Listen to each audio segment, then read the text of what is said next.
আসসালামু আলাইকুম everyone. আনহাত blog এর আজকের রেসিপিতে সবাইকে স্বাগত জানাচ্ছি।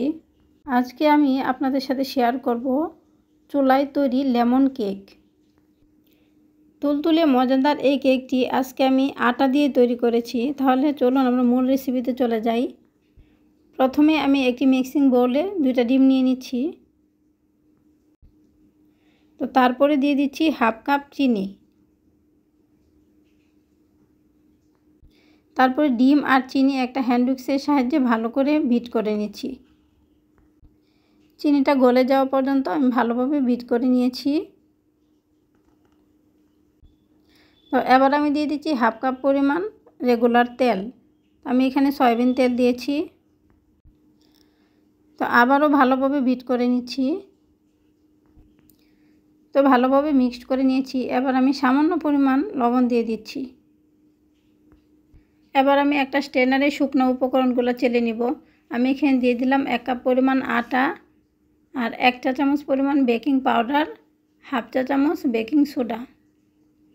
এবার ভালোভাবে চেলে নিব। আটা বা ময়দাতে যে গুটিটা থাকে চেলে নিলে এই গুটিগুলো থাকে না, সেক্ষেত্রে ব্যাটারটা তৈরি করতে সুবিধা হয়। আমি আটাগুলো মিক্সড করে নিয়েছি। এখন আমি অল্প অল্প দুধ অ্যাড করে আমি ব্যাটারটা তৈরি করে নিচ্ছি। আর দুধ এখানে নর্মাল তাপমাত্রা আছে, আমি আগেই জাল করে ঠান্ডা করে নিয়েছি। এখন অল্প অল্প দুধ অ্যাড করে আমি ব্যাটারটা তৈরি করে নিয়েছি। তো দেখুন ব্যাটারের কনসিস্টেন্সিটা। আমি আজকে লেমন কেক তৈরি করতেছি, সেই জন্য লেবুর উপরে যে সবুজ অংশটা আছে সেটা আমি গ্রেটারের সাহায্যে গ্রেট করে দিয়ে দিচ্ছি। লেবুটাকে ঘুরায় ঘুরায় গ্রেট করতে হবে, খেয়াল রাখতে হবে যেন সাদা অংশটা না যায়। আমি এখানে দিয়ে দিচ্ছি 1 চা চামচ পরিমাণ লেবুর রস। এটা যেহেতু লেমন কেক সেজন্য আমি সামান্য পরিমাণ গ্রিন ফুড কালার অ্যাড করে দিচ্ছি, যে লেমন কালারটা আনার জন্য। তো এবার সবগুলো উপকরণ একসাথে মিক্সড করে নিলেই আমার কেকের ব্যাটার একদম রেডি। এ পর্যায়েও আমি আরও 4-5 মিনিট ভালোভাবে বিট করে নিচ্ছি। কেকের ব্যাটারটা যত ভালোভাবে বিট হবে কেকটা ততই ফুলবে এবং স্পঞ্জি হবে। তো আমি একটা কেকের মোল্ডে তেল ব্রাশ করে হোয়াইট পেপার কেটে আমি বিছিয়ে নিয়েছি, সাইডগুলোতেও আমি লাগিয়ে নিয়েছি। তো এবার আমি ব্যাটার ঢেলে দিচ্ছি।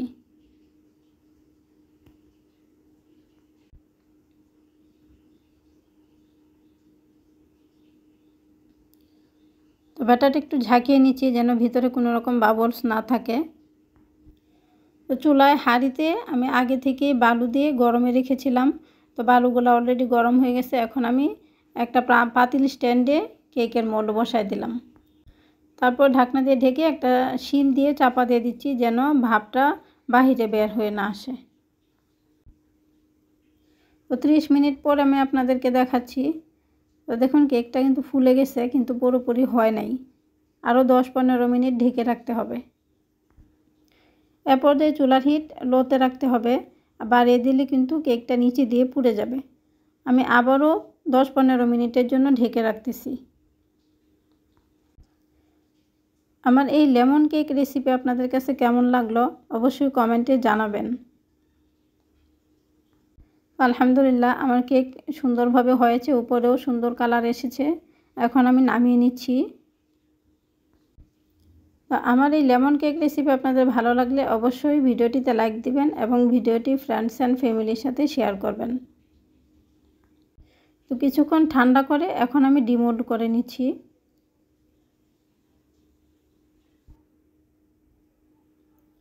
তো পেপারগুলো সরায়ে তারপরে আমি কেকটা কেটে আপনাদেরকে দেখাচ্ছি। কেক বানানোর উপকরণগুলোর পরিমাপ যদি ঠিকঠাক হয় তাহলে দেখবেন আপনাদের কেকটাও পারফেক্টভাবে ফুলবে এবং সুন্দর হবে। তো দেখুন আমার কেকের নিচের অংশটাও কত সুন্দরভাবে হয়েছে, একটু পুড়ে যায় নাই। যারা আমার চ্যানেলে নতুন আর এরকম নতুন নতুন ভিডিও পেতে হলে অবশ্যই আমার চ্যানেলটি সাবস্ক্রাইব করে পাশে থাকা বেল আইকনটি ক্লিক করে দিবেন। আমি আপনাদেরকে কেকটা কেটে দেখাচ্ছি, কেকের ভিতরটাও কত সুন্দরভাবে হয়েছে।